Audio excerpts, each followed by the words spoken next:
नमस्कार। भोजपुरी में एक फ़िल्म रिलीज़ हुई है इन दिनों। इस फ़िल्म का नाम है बड़की दीदी।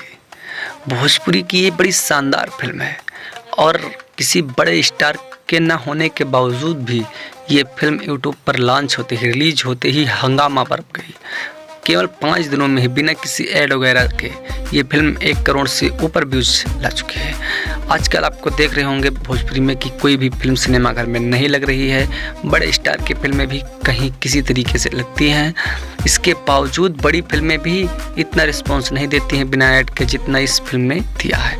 इस फ़िल्म का स्टार कास्ट में है अंजना सिंह, शिवम तिवारी, समीरा शेख, नीलू शंकर, विनोद मिश्रा और बहुत स्टार कास्ट इस फिल्म में हैं। निर्देशक हैं संजीव जी और कथा पटकथा संवाद लेखक हैं अरविंद तिवारी जी। फिल्म पारिवारिक है, बड़की दीदी जैसा नाम है वैसे से लग रहा है कि ये पारिवारिक फिल्म होगी और इस पारिवारिक फिल्म होने के नाते इस फिल्म को बहुत ही यूट्यूब पर देखा जा रहा है, क्योंकि माताएं बहनें बाहर जाकर नहीं देखती हैं यूपी बिहार में, इसीलिए सिनेमाघर में फिल्में लग नहीं रही। लेकिन यूट्यूब पर काफ़ी अच्छा रिस्पांस भोजपुरी फिल्में दिख रहा है भोजपुरी फिल्मों का जलवा यूट्यूब पर। धन्यवाद।